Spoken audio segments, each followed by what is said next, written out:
26절 있습니다.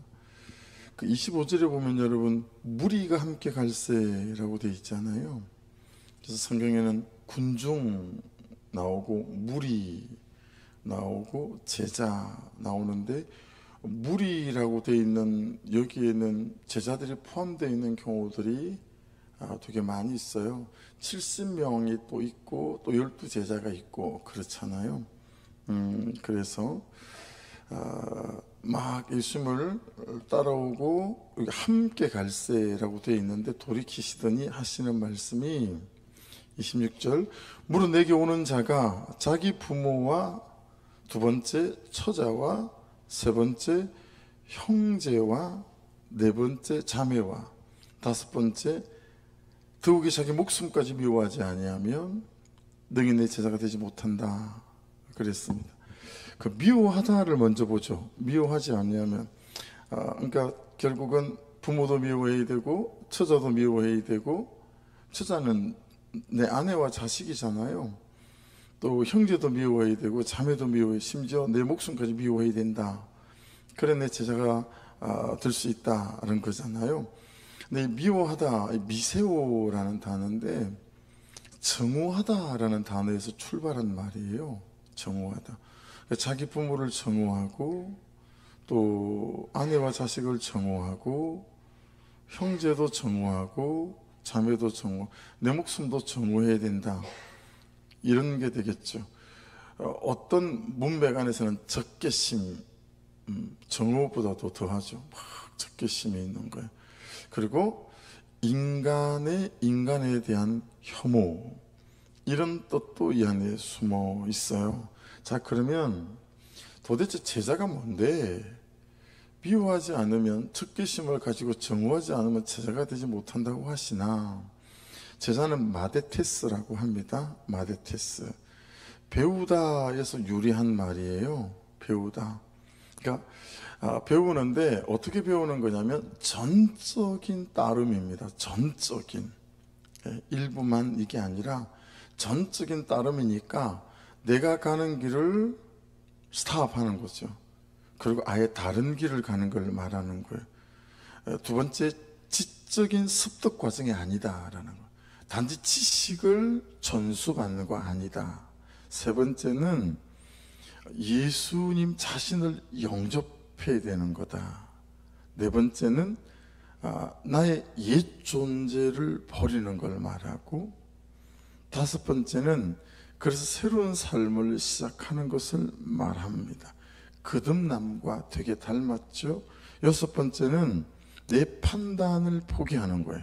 내 판단, 내 견해, 내 경험, 내 가치관, 내 세계관, 이거 포기하는 거예요. 마지막 일곱 번째는 나를 그냥 내어 맡기는 거예요. 전적으로 내어 맡긴다. 그래서 하나님 말씀에 나를 내어 맡기는 거죠. 그래서 청년 때에, 제 청년 때에 청년의 슬로건 중에 하나가 그런 거였어요. 교회 청년의 슬로건이 어떤 거였냐면 망하더라도 말씀대로 한번 살아보자, 이런 거죠. 그러니까 말씀대로 안 살아보고 망한 사람은 많은데 말씀대로 살아보고 망한 사람은 사실 없거든요. 근데 망한다고 하더라도 말씀 한번대로 좀 한번 따라가보는 삶은 있어야 되지 않겠는가, 뭐 이제 그런 맥락의 신앙 고백이었던 거죠. 길 가는 예수 안 믿는 사람에게 이 말씀을 읽어주고 소감을 물어보면 뭐라고 대답할까? 그렇죠? 근데 항상 이 말씀을 읽을 때마다 그런 사람들한테 물어보기 전에 참 즉흥적으로 제가 대답할 수 있는 단순한 어떤 반응이나 대답, 아무도 없겠다, 제자할 사람, 이런 거 아니겠어요? 나도 별로 하기 싫은데요, 뭐 이런 거죠. 예수님 도대체 눈치가 없어도 이만저만이시지 왜 말씀을 어떻게 이렇게 하세요? 그렇죠? 상식에 맡길 하나, 또 윤리에 맡길 하나, 사회적인 통념으로 맡길 하나 이런 거죠. 구성전을 저희가 이제 이사 오고 얼마 되지 않아서 새벽에 한 20대 초반 정도 돼 보이는 남녀 커플이 새벽 예배로 왔더라고요. 밤새 놀다 온 건지 아니면 하여튼 뭐 왔어요. 근데 그러고는 안 오는 거예요. 한 번을 오고는. 그리고 예배가 끝나고 막 그냥 빨리 나갔어요. 그리고 주중에 어떻게 하다가 길에서 그냥 만나게 됐어요. 그래서 왜 한 번 오고 안 오시냐고 그렇게 물어봤더니 그 새벽에 드린 찬양이 문제가 됐었어요. 그 새벽에 찬양이 어떤 거였냐면, 나의 생명을 드리니 주 영광 위하여 사용하옵소서, 이 찬양이었어.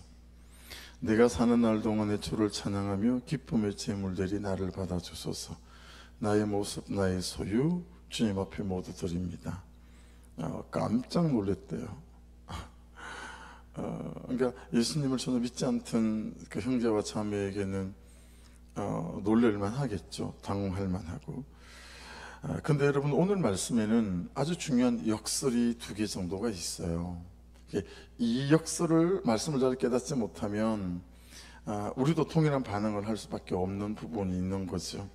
자기 부모와 처자와 형제자매와 자기 목숨까지 미워하지 아니하면 능히 내 제자가 되지 못하고, 그러니까 여러분, 제일 마지막에 자기 목숨까지 미워하지 아니하면, 이게 없다면 참 오해할 수 있을 만하고 역설을 발견하지 못할 수 있는데, 이게 있어서 이게 이제 역설을 우리가 이해할 수 있는 거예요. 핵심은 그런 거죠.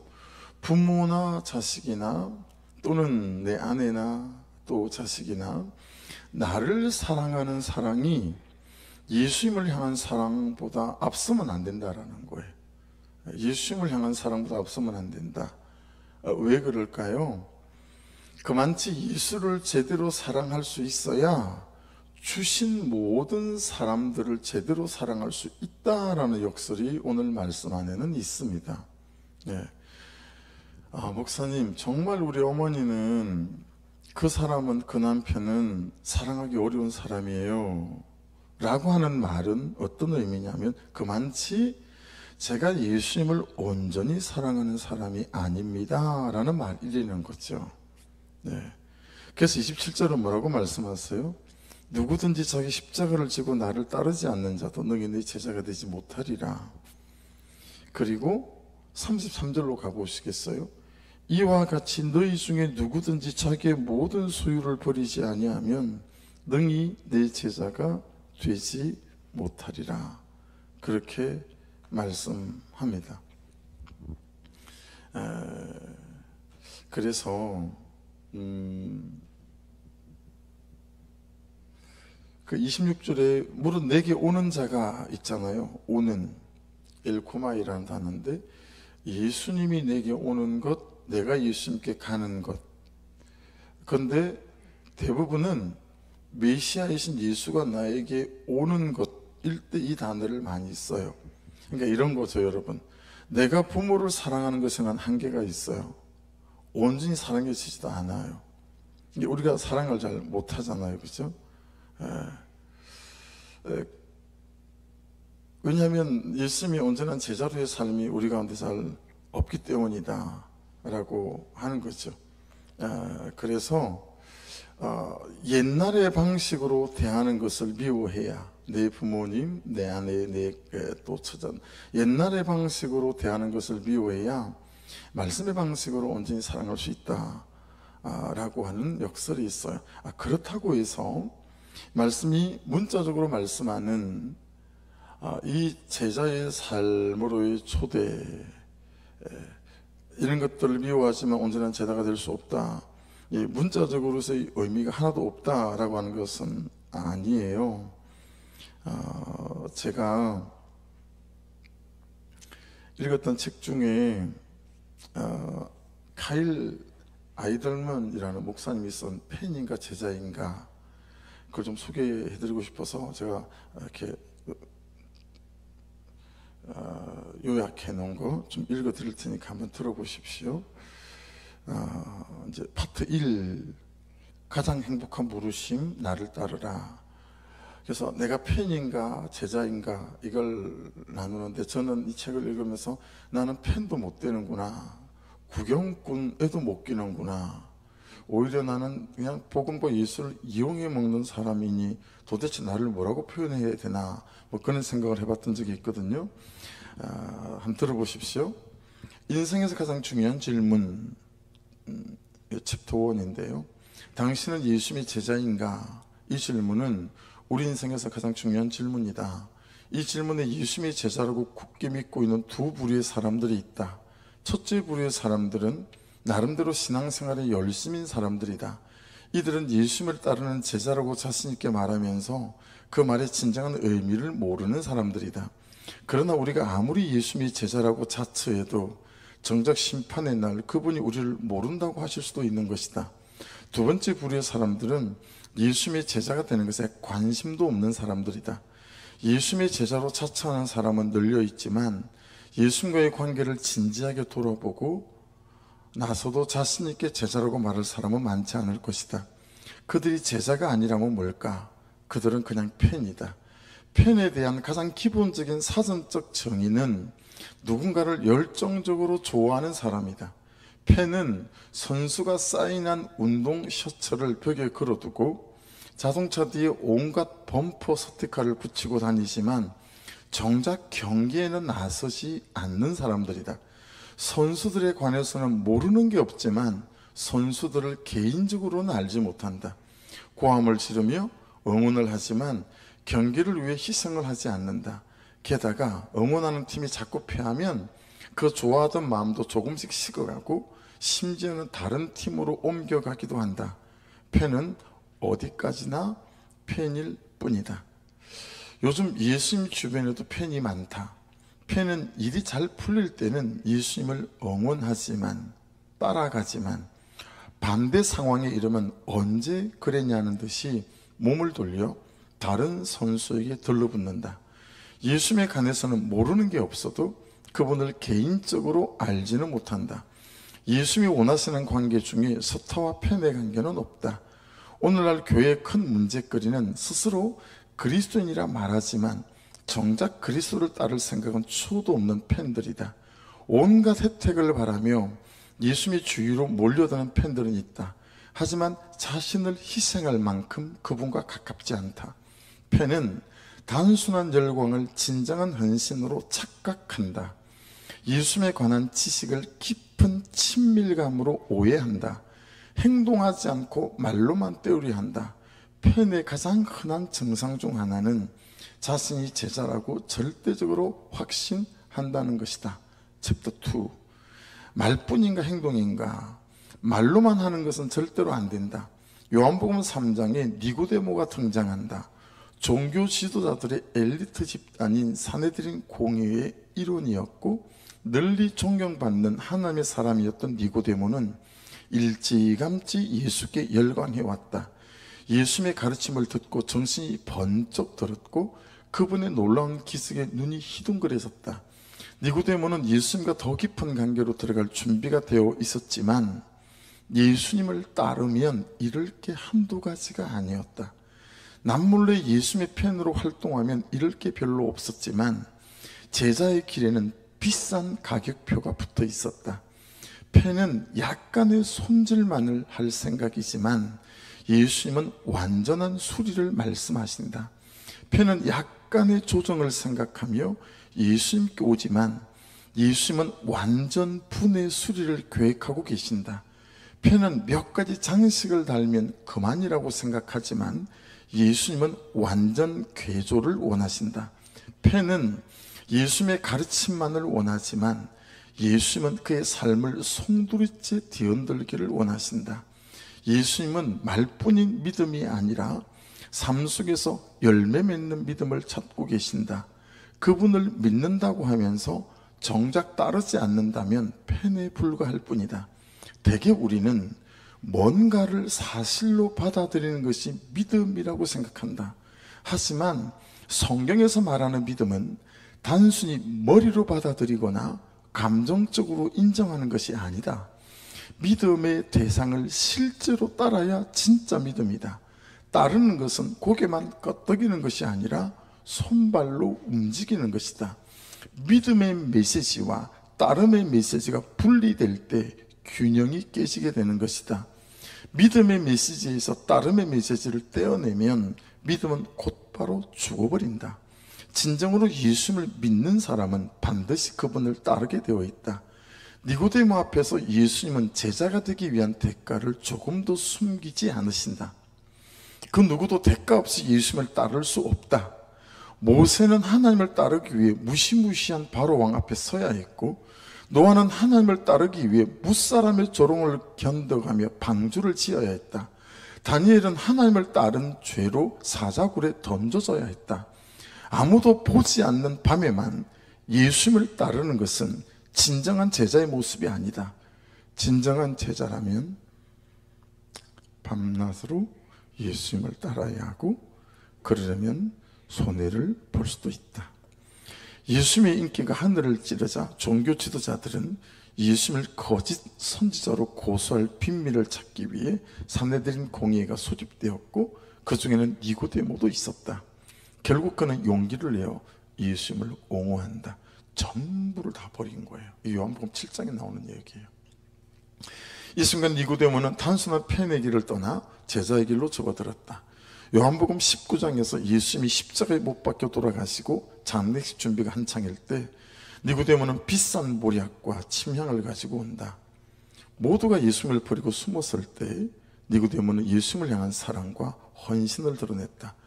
어두운 밤에 말로만 표현되었던 믿음이 전적으로 새로운 차원으로 성장했다. 니고데모는 더 이상 숨은 팬이 아니었다. 그는 이제 제자로 거듭난 것이다. 챕터 3, 지식인가 친밀함인가. 반쪽짜리 마음으로는 어림도 없다. 이 백성이 입술로는 나를 공경하되 마음은 내게서 멀도다. 마태복음 15장 8절. 성경을 보면 바리새인이라는 종교 지도자들이 등장한다. 그들은 하나님에 관한 지식에서 타의 추종을 불허했다. 그들은 하나님에 관해 모르는 게 없었지만 정작 하나님을 알지는 못했다. 바리새인처럼 팬들도 머리로는 열심히 하나님을 연구하지만 그분께 마음을 들이지는 않는다. 하나님에 관한 지식은 넘쳐나지만 하나님을 진정으로 알지는 못한다. 지식과 친밀함, 이것이 팬과 제자를 가르는 결정적인 차이점 중 하나다. 팬은 지식과 친밀함을 혼동한다. 팬은 예수님에 관해 아는 것과 그분을 진정으로 아는 것을 구분하지 못한다. 교회 안에 팬이 많은 것은 교회의 교육 방식이 지식만을 쌓아줄 뿐 친밀한 관계는 만들어주지 못하기 때문이다. 성경에서 가장 친밀한 관계를 가장 잘 표현한 말은 알다일 것이다. 하지만 이 알은 단순한 지식보다 더 깊은 차원의 알을 의미한다. 남편과 아내의 연합을 지칭하는 표현이 하나님과 우리 사이의 알에 대해서도 똑같이 사용된다. 누가복음 7장에서 예수님은 시몬이라는 바리새인의 저녁 만찬에 초대를 받으셨다. 이런 만찬회에는 몇 가지 중요한 에티켓이 있었다. 기빈이 오면 입맞춤으로 환영하는 것이 관례였다. 정말 귀한 손님이 찾아오면 주인이 직접 발을 씻겨 주었고 머리에 불기름도 제공했다. 하지만 예수님은 시몬의 집에서 입맞춤의 환영을 받지 못하셨다. 발을 씻어주는 과정도 없었다. 머리에 불기름도 없었다. 시몬은 평생 성경을 연구해온 사람이지만 그는 정작 눈앞에 계신 메시아를 알아보지 못했다. 그는 성경에 관해서는 모르는 것이 없었지만 정작 예수님을 알지는 못했던 것이다. 예수님이 시몬의 집에서 식사를 하고 계실 때 한 여인이 예수님을 찾아온다. 예수님의 가르침을 듣고 마음의 변화를 받았던 죄를 지은 여자는 눈물로 예수님의 발을 적시고 머리털로 예수님의 발을 닦아내고 그 발 위에 향유를 통째로 가져다가 붓고 입맞춤을 한다. 결국 모든 지식을 갖춘 종교 지도자는 펜이었고, 예수님께 친밀한 애정을 표현했던 창녀는 제자로 판명이 났다. 이제 우리 자신에게 물어보자. 누가복음 7장의 이 여인처럼 예수님과 친밀한 시간을 보낸 적이 있는가? 창피를 무릅쓰고 예수님께 애정을 표현해 본 적이 있는가? 예수님에 관해서가 아니라 예수님을 진정으로 알고 있는가? 마지막 챕터 4예요. 많은 애인 중 단 한 명, 단 하나뿐인 애인, 대가를 제대로 알고 시작하라. 수많은 무리가 함께 갈새 예수께서 돌이키사 이르시되, 무릇 내게 오는 자가 자기 부모와 처자가 형제와 자매와 더욱이 자기 목숨까지 미워하지 아니하면 능히 내 제자가 되지 못하고. 오늘 본문이죠. 예수님의 관심사는 헌신의 깊이이다. 예수님은 그분을 따르려면 가족, 심지어 자신의 목숨까지도 미워해야 한다고 말씀하신다. 여기에서 미워하라는 표현은 나를 더 사랑하라 라는 뜻으로 말씀하신 것이다. 우리 안에서 여러 사랑이 첫 번째 자리를 놓고 치열한 경쟁을 벌이고 있다고 해보자. 예수님, 배우자, 자식, 친구, 형제가 출발선에 쭉 늘어서 있다. 이 경주에서 예수님이 1등으로 들어오면 끝일까? 그렇지 않다. 예수님이 원하시는 것은 우리 인생의 첫 번째 자리를 위한 경주의 트랙에서 그분 홀로 달리시는 것이다 라는 것입니다. 펜은 예수님을 여러 애인 중 한 명으로 생각한다. 그 중에 좀 나은 펜은 예수님을 여러 애인 중 가장 아끼는 애인으로 삼기도 한다. 하지만 예수님은 어떤 관계를 원하시는지 분명히 못 박으셨다. 그분은 우리의 단 하나뿐인 애인이 되고자 하신다. 예수님은 다른 누구와도 우리의 사랑을 나눌 생각이 없다고 분명히 말씀하신다. 그분을 따르려면 절대 한눈을 팔지 말고 전심으로 따라야 한다. 다음 질문들은 예수님이 당신에게 여러 애인 중 한 명인지 하나뿐인 애인인지를 판단할 수 있다. 몇 가지 질문을 말씀드릴게요. 첫 번째, 무엇을 위해 돈을 쓰는가? 너희 보물이 있는 곳에 너희 마음도 있으리라 하는 사람이 두 주인을 섬기지 못할 것이니 혹 이를 미워하고 저를 사랑하거나 혹 이를 중히 여기고 저를 경히 여김이라. 너희가 하나님과 재물을 겸하여 섬기지 못하느니라. 시간과 돈을 쓰는 모습을 보면 마음이 무엇을 따르고 있는지 여실히 드러난다. 예수님이 무엇보다도 돈 얘기를 자주 꺼내신 것은 돈이 예수님의 경쟁 상대로 떠오를 때가 그만큼 많기 때문이다. 많은 사람이 영원한 만족을 주겠다는 돈의 거짓 약속을 믿고서 예수님을 헌신짝처럼 내버린다. 우리는 돈과 예수님을 동시에 쫓을 수는 없다.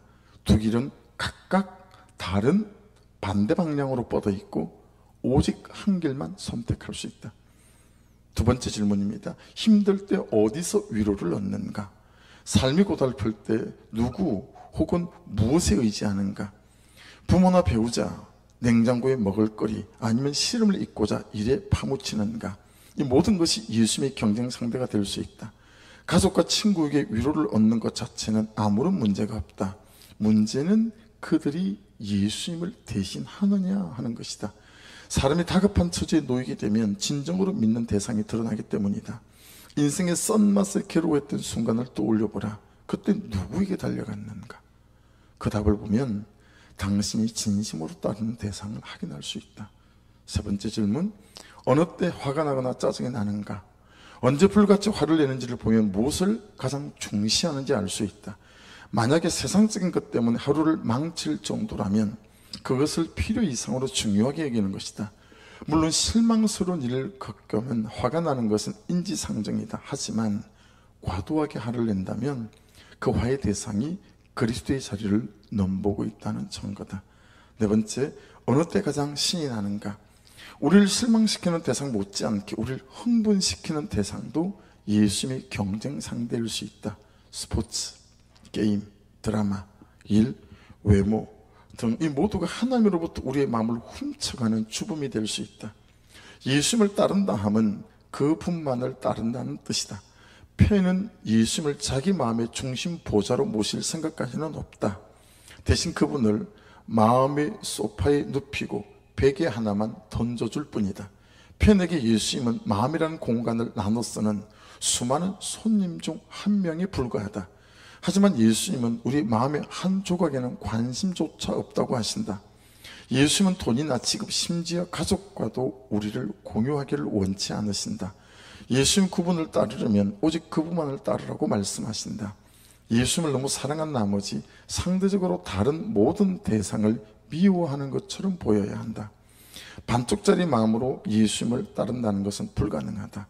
예수님은 오직 전심을 쏟는 관계만을 원하신다.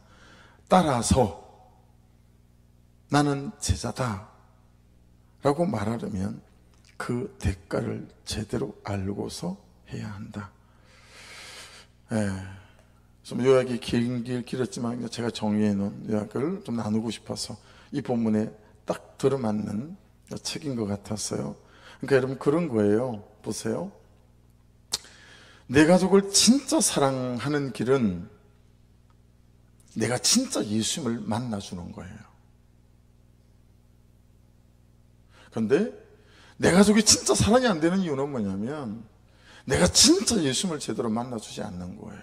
왜냐하면 예수님은 그분만을 내가 사랑했다, 하라겠다고 그분께 나아가는데 그분은 나에게 그분의 십자가 사랑을 가르치셔서 내가 내 가족에게 십자가 사랑으로 나를 내어주도 만들어 주신다라는 거예요. 이게 오늘 말씀의 중요한 역설이다 라고 하는 것입니다. 우선 맡기신 가정에서, 직장에서 내 부끄러운 죄와 수치를 나누며 사람을 살리는 소금의 역할부터 잘 감당하길 원하시겠죠? 그렇죠? 예. 진짜 사랑하기 위해서 사랑하는 것들을 미워하라는 거죠. 이런 역설이 오늘 말씀에 있는 거예요. 예. 그래서 사랑을 넘어서 집착이 되어져 버린 가족 사랑과 자기 사랑이 거의 우상이잖아요. 그래서 우상은 누누이 말씀드리지만 자기 자신이에요. 예. 가장 위험한 우상, 역사적으로 가장 뛰어났던 우상, 가장 하나님을 배반하게 만들었던 우상은 자기 자신밖에 없어요. 예. 그래서 정말 낮아지는 섬김과 헌신, 이게 안 되어지는 거죠. 그래서 내가 믿는 복음이 내 남편에게 의심받고, 내가 믿는 복음이 내 아내에게 의심받고, 내가 믿는 복음이 우리 자녀들에게 의심받는 거죠. 그래서 이 교회를 다니는 우리 부모님이 별로 제가 그랬던 거죠. 제가 다른 무엇을 내려놓더라도 나는 아빠가 믿는 예수를 믿을 거야 라는 삶을 한치도 살지 못했던, 저는 제자도 아니고 팬도 아니고 심지어 구경꾼도 아닌 그냥 예수를 도구 삼았던 그런 악한 자다라고 하는 게 이 책을 읽고 난 다음에 저의 통해고 회개였었습니다. 말씀 안에서 자신의 죄를 보면 제자가 되고, 그리고 제자가 되면 메시아께서 내 안에 오셔서 나를 다루시고 내 안을 채우시고, 할렐루야. 그때 진짜 사랑하는 사람이 될 수 있습니다. 여러분 아멘을 해야 될 타이밍에서는 아멘을 좀 하시기를 부탁을 드려요. 다시 한 번 더 말씀을 드릴게요. 동의하십시오. 말씀 안에서 자신의 죄를 보면 제자가 됩니다. 그리고 그때 메시아가 내 안에 오셔서 나를 다루시고 내 안을 채우세요. 그리고 그때 진짜 사랑하는 사람이 될 수 있습니다.